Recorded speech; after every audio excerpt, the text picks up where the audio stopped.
నమస్కారం. ప్రస్తుతం మనతో పాటు ప్రణవానంద ప్రభుజీ ఉన్నారు. వారు ముంబైలోని గోవర్ధన్ ఇకో విలేజ్ ఆశ్రమంలో సేవ చేస్తూ ఉంటారు. వివిధ మాధ్యమాల్లో వారు ఇచ్చేటువంటి సలహాలు, సూచనలు, మరీ ముఖ్యంగా శ్రీకృష్ణ తత్వం గురించి, వారి లీలల గురించి చెప్పినప్పుడు మనలో చాలా మంది మన కోసమే ప్రభుజీ చెప్పారని చాలా మంది జీవితాలు మారిన సందర్భాలు కూడా ఉన్నాయి. కామెంట్స్ రూపంలో కూడా కొంతమంది క్వశ్చన్స్ అడుగుతుంటారు. ఈ ప్రశ్న అడగండి, ఈ ప్రశ్న అడగండి. అందులో కొన్ని క్వశ్చన్స్ ని తీసుకుని నేను ఇవాళ ప్రభుజీని అడుగుదామని ప్రస్తుతం నేను ముంబైలోని ఆశ్రమంలోనే ఉన్నాను. ఈ ప్రశాంత వాతావరణంలో కూర్చొని మీకోసం కొన్ని ప్రశ్నలు అడుగుతాను. మాట్లాడదాం ప్రభుజీ గారితో. గజం కేవలం 23,000 రూపాయలతో 165 గజాల భూమి కేవలం 38 లక్షలు మాత్రమే. ప్రభుజీ హరే కృష్ణ. హరే కృష్ణ అండి. నమస్కారం. బాగున్నారా? చాలా చాలా బాగున్నాను ప్రభుజీ. కామెంట్స్ రూపంలో అసలు ఎన్ని క్వశ్చన్స్ అడుగుతున్నారు, చాలా డౌట్స్. కొంతమంది ప్రాబ్లమ్తో అడిగేవాళ్ళు, నార్మల్గా ఏమిటి అని తెలుసుకుందామని కుతూహలంతో అడిగేవాళ్ళు. ఇందులో భాగంగా ప్రెషర్, ఒత్తిడి విపరీతంగా పెరిగిపోతుంది. మేము చేసే వర్క్ విషయంలో కావచ్చు, మా ఆలోచనలు కావచ్చు, మా చుట్టూ ఉన్న పరిస్థితులు కావచ్చు. అసలు ఈ ప్రెషర్ని, ఈ ఒత్తిడిని మేము ఎలా తట్టుకోవాలి? ఇదే క్వశ్చన్ అడుగుతున్నారు చాలామంది. ఇది చాలా మందికి ఈ మధ్యలో ఉండే ప్రశ్న అండి. ఈ ప్రపంచాన్ని మనం ఇప్పుడు ఎలా తయారు చేసుకున్నాము అని అంటే, మనమే ప్రెషర్ తయారు చేసుకొని ఆ ప్రెషర్ మన పైన వచ్చినప్పుడు నాకు ప్రెషర్ ఉంది అని మనం చెప్పుకుంటున్నాం అనమాట. ఇది ఎవరో ఎక్స్టర్నల్ గా చేసింది కాదండి, మనమే ఆ సిచ్యువేషన్ లోకి మనల్ని పెట్టుకున్నాం. ఓకే, ఇప్పుడు మీకు ఒక విషయం చెప్తానండి. ప్రతి ఒక్కళ్ళు కూడా నేను ఇప్పుడు చెప్పే ప్రిన్సిపల్ని కానీ ఫాలో అవ్వగలిగితే చాలా మటుకు వాళ్ళ యొక్క మనసు పైన వాళ్ళు కొద్దిగా అయినా సరే కంట్రోల్ని పొందొచ్చు. ప్రెషర్ అని ఎవరు కనిపిస్తుంది? ఈ మనసు కనిపిస్తుంది. మనసు అండి, మనం ఏం చెప్తే అది వింటుంది. మనం చెప్పాలంతే. ఇప్పుడు చూడండి, నాకు ఈ వస్తువు నచ్చదు అని మనం అనుకున్నాం అనుకోండి, నచ్చదు అని కూర్చుంటాం అంతే. కొన్ని అలవాట్లు మనం ఇది ఇలానే నేను చెయ్యబోతున్నా అని మన మనసుకు కానీ ఫీడ్ చేస్తే అది వింటుంది. దాని తర్వాత అప్రయత్నపూర్వకంగా ఆ మనసు అలానే చేస్తుంది అనమాట. ఫర్ ఎగ్జాంపుల్ మీకు ఒక విషయం చెప్తా. మాకు ఉపనయనం అయినప్పుడు, ఉపనయనం అయిన తర్వాత ఎప్పుడైనా మనం వాష్రూమ్కి వెళ్ళినప్పుడు ఏం చేయాలి అని అంటే, ఆ యజ్ఞోపవీతాన్ని చెవుకి కట్టుకోవాలన్నమాట. ఇలా వేసుకొని మనం వాష్రూమ్కి వెళ్ళి రావాలి. అయితే ఉపనయనం అయిన కొత్తల్లో 2-3 సార్లు మర్చిపోయే వాళ్ళం అనమాట. మర్చిపోయినప్పుడు మళ్ళీ మొత్తం మళ్ళీ యజ్ఞోపవీతం చేంజ్ చేసుకోవటం, మళ్ళీ సంధ్యావందనం అన్ని చేయటం ఉంటుందన్నమాట. కానీ కొన్ని రోజుల తర్వాత ఎప్పుడైతే ప్రయత్నపూర్వకంగా అలవాటు చేసి ఇప్పుడు వాష్రూమ్ ఆలోచన రాగానే ఫస్ట్ చెయ్యి యజ్ఞోపవీతాన్ని చౌక్ చుట్టేస్తుంది అనమాట. వెళ్ళిపోతుంది అలా. ఇంకా అప్రయత్నపూర్వకంగా మాకేం ఇలా ఆలోచన రాగానే యజ్ఞోపవీతం కట్టేస్తారు అనమాట. ఇప్పుడు చూడండి, ఇంతకు ముందు అలవాటు లేదు, కొన్నిసార్లు తప్పిదాలు చేసాం, దాని తర్వాత ఇప్పుడు ఎక్కడున్నా సరే అలవాటు అయిపోయింది. ఎందుకు అనంటే ఆ మనసుకి రిపీటెడ్గా చేయటం వల్ల ఆ పనిని మళ్ళీ మళ్ళీ మళ్ళీ మళ్ళీ అది ఫీడ్ అయిపోయింది. ఇప్పుడు వీడు వాష్రూమ్కి వెళ్ళాలంటే యజ్ఞోపవీతాన్ని కట్టుకోవాలి, అయిపోయింది. ఇలా మీకు ఒక చిన్న ఎగ్జాంపుల్ చెప్పాను. నా జీవితంలో నేను ఎప్పుడు అనుకునేది, అరే ఈ కొత్త అలవాటుని ఎంత ఈజీగా నేర్చేసేసుకున్నాము మనసు. కాబట్టి మన మనసుకండి ఎందుకు అసలు జీవితంలో ఈ ప్రెషర్ని నేను తీసుకుంటున్నా ఫస్ట్ ఆలోచించండి. ఏని కోసం, దేని సంపాదించడానికి, అసలు మన జీవితంలో మనకి ఏం కావాలి? మీకు అది మంచి విషయమా, అది మంచి పని కోసమా, అది మంచి ఆశయం కోసమా అని అంటే కష్టపడక తప్పదు. ఫస్ట్ మనకు ఆశయ శుద్ధి మనకు ఉండాలన్నమాట. ఎందుకోసం నేను. రెండో విషయం మీకు ఒకటి చెప్తాను. ఇందాక మనం అన్నట్టుగా మనసుకి అలవాటు చేయటం. ఏం అలవాటు చేయాలి మనసుకి అంటే, మంచి విషయాలు, మంచి వ్యక్తులు, మంచి ఆలోచనలు మన మనసుకి అలవాటు చేయాలి. అప్పుడు ప్రతి సిచ్యువేషన్లో కూడా మనం నెగిటివిటీని చూడటం ఆపేసి పాజిటివిటీని కూడా చూడడానికి ప్రయత్నం చేస్తాం. నిజం. మన మనసుకి అండి ఏం అలవాటు చేస్తే అది అనుకున్నంత సులువు అంటారా? సులభము అనంటే కొత్తల్లో కాదు. ఇప్పుడు మనకి ప్రెషర్ ఎన్నో విషయాలుగా మనకు తెలుసు. పిల్లలంటే చదువు ప్రెషర్ ఉంటుంది, పెద్దలంటే వర్క్ ప్రెషర్ ఉంటుంది, ఫ్యామిలీ ప్రెషర్ ఉంటుంది, ఈ ప్రాబ్లం ప్రభుజీ, ఆ ప్రాబ్లం ప్రభుజీ, ఈ ప్రాబ్లం ప్రభుజీ అని చాలా ఉంటాయి. ఐ అండర్స్టాండ్, అందరికీ ప్రాబ్లమ్స్ ఉన్నాయి. కానీ ఒక విషయం ఏంటి అని అంటే, మీ అంతటా మీకు మీకోసం అనే సమయం తీసుకోకపోతే, మనం ఇప్పుడు మీకు ఒక ఎగ్జాంపుల్ చెప్తాను. అప్పుడప్పుడు మా ఫోన్ ఛార్జింగ్ పెట్టాం అనుకోండి, కొన్నిసార్లు సూపర్ వేడైపోతుంది ఫోన్, హీట్ అవుతుంది ఫోన్. అప్పుడు ఏం చేయమంటారు తెలుసా? జస్ట్ ఆ ఛార్జింగ్ నుంచి తీసేసి పక్కన పెట్టేసేయండి కొద్దిసేపు. దాని తర్వాత కొద్దిసేపు అయ్యేత బాగా అయిపోతుంది. దాని తర్వాత మళ్ళీ ఛార్జింగ్ పెట్టచ్చు. ఏమంటారంటే హీట్ చాలా ఇంక్రీజ్ అయిపోయింది మీ ఫోన్ది, అందుకోసం అని ఈ ఛార్జింగ్ ఆగిపోయింది, కాబట్టి హీట్ తగ్గాక మళ్ళీ ఛార్జింగ్ కంటిన్యూ అవుద్ది అని మా ఫోన్ లో నోటిఫికేషన్ వస్తుంది అనమాట. అంతే మనం చేయాల్సింది. ప్రెషర్ పెరిగినప్పుడు కొద్దిగా ఆఫ్ తీసుకోవాలి. అది ఎలా? ఈ ప్రదేశాన్ని అందుకే తయారు చేసింది. Okay okay. ఇక్కడికి వచ్చి ఎందుకు అందరూ ఇంత స్వాంతన మనసు యొక్క మార్పు పొందుతున్నారు అని అంటే, మన బ్రెయిన్ మొత్తం హీట్ ఎక్కిపోయింది అనమాట ఇప్పుడు ఆ ప్రెషర్ వల్ల. కానీ మనం ఇప్పుడు ఏం చేస్తున్నాం అంటే, we are taking time for ourselves. మన కోసం మనం సమయం తీసుకోవాలి. చాలా మంది చేసే తప్పేంటో తెలుసా అండి, మన కోసం చాలా ప్రెషర్ ఎక్కువైపోయింది, నేను చాలా కష్టాలలో ఉన్నా, బాధపడుతున్నా అని ఎక్కడో పబ్కి వెళ్ళి తాగటమో, సినిమాకి వెళ్ళి చూడటమో, ఇలాంటి పిచ్చి పనులకన్నీ వెళ్తున్నారు. ఎవరు చెప్పారు, ప్రభుజీ నాకు ప్రెషర్ ఎక్కువైపోయినందుకే నేను స్మోకింగ్ చేస్తున్నా. అది నీ ప్రెషర్ ని తీసేయదు, ఇంకా పెంచుతూ ఉంటుంది. టెంపరీగా మీకు అనిపించవచ్చు, కానీ అది మనసు పైన, దాంతో పాటు మీ యొక్క శరీరం పైన కూడా దాని యొక్క ప్రభావాన్ని చూపిస్తుంది. కాబట్టి మనం ఏం చెయ్యాలి అంటే, టెంపరీ సొల్యూషన్స్ వైపు వెళ్ళకండి. మీరు ఇక్కడికి వచ్చారు, ఈ ప్రశాంతమైన వాతావరణంలో అండి ఒక 4-5 రోజులు ఉంటే ఎలా అయిపోతుంది చెప్పండి మనసు? రిలాక్స్డ్గా అయిపోతుంది.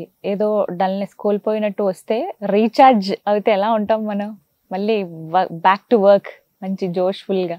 ఎందుకు ఈ ప్రదేశానికి వస్తే అలా అనిపిస్తుంది తెలుసా అండి? ఇది తీసుకునే ప్రదేశం కాదు, ఇచ్చే ప్రదేశం. ఓకే. ఏ ప్రదేశమైనా తీసుకొని మిమ్మల్ని ఎక్స్ప్లాయిట్ చేసే ప్రదేశం ఉందనుకోండి, అక్కడికి వెళ్ళినా మనకి ఏం సుఖం రాదు. ఇప్పుడు పబ్ నడిపేవాడు, సినిమా థియేటర్ నడిపేవాడు మీకేమైనా ఇవ్వాలి అని నడుపుతున్నాడా? ఏం మీ దగ్గర నుంచి తీసుకోవాలి అని. అంతే కదా. కానీ ఈ ప్రదేశం మాత్రం ఏ విధంగా మీకు మనశ్శాంతిని ఇవ్వగలదు, ఏ విధంగా మీకు సేవ చేసుకునే ఒక అవకాశం ఇవ్వచ్చు, ఏ విధంగా మీకు ప్రకృతిని ఆస్వాదన చేసే ఒక అవకాశాన్ని ఇవ్వచ్చు, ఏ విధంగా గోమాత యొక్క సేవ చేసుకునే అవకాశాన్ని ఇవ్వచ్చు, ఏ విధంగా మీకు మంచి మనస్తత్వం ఉన్న వ్యక్తులతో కలిసే ఒక అవకాశం ఇవ్వచ్చు. అందుకే అండి మనకి భారతదేశంలో మందిరం అంటే ఏంటో తెలుసా అండి? మంత్ర మీనింగ్ ఏంటో తెలుసా? మనః త్రాయతే ఇతి మంత్రః. మనస్సుని మార్చేది మంత్రం. అలానే మందిరం అనంటే మనస్సుని బాగు చేసేది మందిరం. హాస్పిటల్కి వెళ్తారండి శరీరాన్ని బాగు చేసుకోవడానికి, కానీ మన మనస్సుని మీరు అంటున్నట్టుగా ప్రెషర్, మెంటల్ హెల్త్, డిప్రెషన్ ఇది మార్చేది ఎవరు అనంటే అది మందిరమే మారుస్తుంది, ఆ భగవంతుడి యొక్క సేవ. మాకండి ఇక్కడ ఈ ఆశ్రమంలో మేము ఉన్నన్ని రోజులు ఎన్ని వందల వేల మంది జీవితాలు మార్చబడి ఈ ప్రదేశానికి వచ్చి వాళ్ళు ఎంత ఆనందంతో, కొత్త స్ఫూర్తితో, నమ్మకంతో, జీవితం పైన ఒక గొప్ప ఏమంటామంటే ఒక ఇంతూజియాజంతో వెళ్ళిన వాళ్ళు మాకు తెలుసు. అందుకే మీకు చెప్పేది ఏంటి అంటే, ఫాస్ట్ లైఫ్ స్టైల్కి అలవాటు పడిపోయి ప్రెషర్ ఈజ్ ఇన్ఎవిటబుల్. ఈ వరల్డ్లో ఇప్పుడు మనం ఉన్న ప్రదేశంలో, మనం ఉన్న ఈ ప్రపంచంలో ప్రెషర్ అనేది అందరికీ ఉంటుంది. చిన్న చిన్న పిల్లలండి ఇంత పెద్ద పెద్ద బ్యాగులు మోసుకుంటూ ఇలా టిక్ టిక్కుమని నడవాల్సి వస్తుంది. నిజమే, వాళ్ళ బాధ వాళ్ళకున్న టెన్షన్. మేము ఇంజనీరింగ్ చదువుతున్నప్పుడు ఈ ఎగ్జామ్ పోతే ఆ exam, surprise test, assignment, record రాయటం, ల్యాబ్, పరిగెత్తటం ఇవన్నీ ఉన్నాయి. దీని సొల్యూషన్ ఏంటి అనంటే, మంచి వ్యక్తులతో ఉండటం, మంచి అలవాట్లను పెంపొందించుకోవటం, మంచి పనులు చేయటం.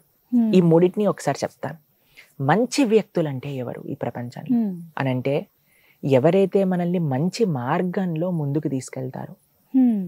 చెడు చేయించడానికి ప్రేరేపణ చేయటం ఎవరైనా చేయొచ్చండి. ఏముందిరా, పట్టుకో సిగరెట్, పట్టుకో ఈ బాటిల్ అని ఇవ్వడానికి చాలా మంది ఉంటారు, కానీ ఇది కాదు, ఇది మనకి పర్మనెంట్ సొల్యూషన్ ఇవ్వదు. మంచి ధార్మికంగా ఉండే వ్యక్తుల యొక్క సాంగత్యం అది ఎక్కడ దొరుకుతుందండి? ప్రయత్నించండి, దొరుకుతుంది. మీకు చెడవాళ్ళ యొక్క సాంగత్యం ఎలా దొరుకుతుందో మంచి వాళ్ళు కూడా ఉన్నారు. రెండవది మంచి ఆలోచనలు అంటే ఏంటి అని అంటే, మనం శాస్త్రం చెప్పే విషయాలు, గీత, భాగవత, రామాయణాదులు చెప్పే విషయాలు అనమాట. ఇంకో విషయం చెప్తాను, ఎప్పుడైతే రామాయణ సీరియల్ టెలికాస్ట్ అయిందో 70% క్రైమ్ రేట్ తక్కువ అయిపోయిందట. ఏ ప్రభావం చెప్పండి?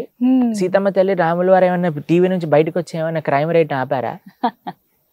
వాళ్ళ యొక్క జీవిత చరిత్ర వినటం చేత మనుషులో ఆ యొక్క మార్పు అనేది జరిగింది, పరివర్తన అనేది కలిగింది. కాబట్టి ఇది రెండో విషయం. మూడో విషయం, మంచి అలవాట్లు అంటే ఏంటి అని అంటే, ఎప్పుడు కూడా నేను ఎంజాయ్ చేస్తున్నానా, నాకేం వస్తుంది పక్కన పెట్టి, నేను ఈ సమాజానికి ఏ విధంగా సేవ చేయగలను, నేను ఈ దేశానికి ఏ విధంగా చేయగలను, నేను ఈ ధర్మానికి ఏ విధంగా చేయగలను, నేను ఈ సంస్కృతికి ఏ విధంగా చేయగలను, ఈ పర్యావరణానికి ఏ విధంగా చేయగలను, ఏమి ఇవ్వగలను ఆలోచించండి. నిజంగా సేవ యొక్క ఆనందం పొందిన వారెవ్వరూ కూడా ఇంకా మన కోసం మనకి ఏం కావాలని కోరుకో. అందుకే కదండి ఇప్పుడు జీవితంలో ఎన్నో, ఇప్పుడు ఇందాక మనం మాట్లాడుకుంటున్నట్టుగా ప్రభుజీ పెళ్ళెందుకు చేసుకోలేదు అనే ప్రశ్నకి ఆ సేవ యొక్క ఆనందం అన్నిటికంటే గొప్పది కాబట్టి ఇంకా ఏ ఆనందం కూడా రావాలి అని అనిపించదు. ఇక్కడ ఉండే వాళ్ళందరూ కూడా అంతే అండి. ఆ సేవలో ఉండే ఆ ఆనందం, ఆ తృప్తి అనేది మనకు ఒకసారి కలిగితే అది ఇంకా మనం దాన్ని ఏ విధంగా కూడా ఇంకా ఏది కూడా మనకి ప్రపంచంలో అట్రాక్టివ్ గా అనిపించదు. మా బృందావన్ బిహారీని చూసాక ఇంకెవరండి ఈ ప్రపంచంలో అట్రాక్టివ్ గా అనిపించేది? కాబట్టి ఆ స్వామిని చూసాక ఈ ప్రపంచంలో ఏ అందాన్ని చూసా సరే సో వాట్ అని అనిపిస్తుంది అనమాట మా స్వామిని చూసాక. కాబట్టి అటువంటి భగవంతుడు మదన మోహనుడు మా టెంపుల్ నెక్స్ట్ సెకండ్ టెంపుల్ ఇక్కడ ఉన్నదనమాట. మదనుడు అంటే మన్మధుడు, క్యూపిడ్, కామదేవుడు అని అంటారు కదా. ఆయన ఈ ప్రపంచంలో ఉండే అందరికంటే అందమైన వ్యక్తి అట. ఆయన ఒకసారి కృష్ణుడిని చూడడానికి వచ్చారట. కృష్ణుడు చూడంగానే కళ్ళు తిరిగి కింద పడిపోయారట. ఆయన కృష్ణుడి యొక్క అందాన్ని చూసి అందుకు కృష్ణుడి పేరు మదన మోహనుడు, అంటే మదనుణ్ణి కూడా మోహించేవాడు. శ్రీమతి రాధారాణి పేరేంటో తెలుసా? మదన మోహన మోహిని. కృష్ణుడు ఒకసారి రాధారాణిని చూడడానికి వెళ్తే ఆయన కళ్ళు తిరిగి కింద పడిపోయారట. కాబట్టి అంత అందం శ్రీమతి రాధారాణి. కాబట్టి ఆ అందాన్ని పొందాక, వాళ్ళ యొక్క సేవ యొక్క ఆనందాన్ని పొందాక, వాళ్ళ భక్తుల యొక్క సాంగత్యాన్ని పొందాక ఈ ప్రపంచంలో ఇంకా ఏ ఆనందము కూడా మనకి తుచ్చంగా అనిపిస్తుంది అనమాట. కాబట్టి ప్రెజర్ ఉంది ఈ ప్రపంచంలో, నేను యాక్సెప్ట్ చేస్తాను. కానీ మీకోసం మీరు సమయం తీసుకోండి.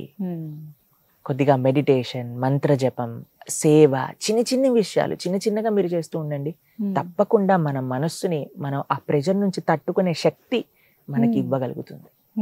కాబట్టి మన అలవాటు ప్రతి ఒక్కటి చిన్న చిన్న విషయం అలవాటు చేసుకోండి. ఇందాక మనం ఎగ్జాంపుల్ చెప్పినట్టుగా ప్రతిరోజు కూడా నేను ఆలయానికి వెళ్తాను, ప్రతిరోజు కూడా ఒక 15 నిమిషాలు భగవన్నామాన్ని చెప్తాను, వారంలో ఒకసారి గోసేవకి వెళ్తాను, గోశాలకు వెళ్ళి ఆవుల్ని, ఇప్పుడు మనం గోశాలకు వెళ్దాం రేపు, చూద్దాం ఎంత అద్భుతంగా గోసేవ చేస్తారు. మన రష్యన్ నుంచి బృందసఖి మాతాజీ భీమా ప్రభు 4 నెలలు సెలవు పెట్టుకొని ప్రతి ఇయర్ ఇక్కడికి వచ్చి గోవుల యొక్క సేవ చేసుకుంటారనమాట. రేపు మనం మాట్లాడదాం వాళ్ళతో పాటు. కాబట్టి మన భారతీయులందరూ మేము సనాతన ధర్మానికి చెందిన వాళ్ళం, మేము హిందువులం, గోరక్ష అని అంటారు కదా. కానీ ఎంతమంది ఇలా సేవ చేస్తున్నాము. కాబట్టి సేవ నేర్చుకోండి. దీనికి ఇంకేమి మీరు కనెక్షన్ ఏంటి ప్రభు చెప్పండి, నేను ఇక్కడ గోవు సేవ చేస్తే నా ప్రెషర్ ఎలా తగ్గుతుంది? అది మీరు చేసి తీరితే కానీ మీకు తెలుస్తుంది, దానికి చెప్పలేము ఇంకా కనెక్షన్. సో ఇన్ని మార్గాలు ఉన్నాయి. భగవత్ సాంగత్యం, భగవద్భక్తి, ఆధ్యాత్మిక జీవనం అన్నిటికీ సొల్యూషన్ ఈ ప్రపంచంలో ఉన్నది. మనకుండే ప్రెజర్స్ కి కూడా అదే సొల్యూషన్. చాలా చక్కగా వివరించారు ప్రభుజీ. హరే కృష్ణ. హరే కృష్ణ.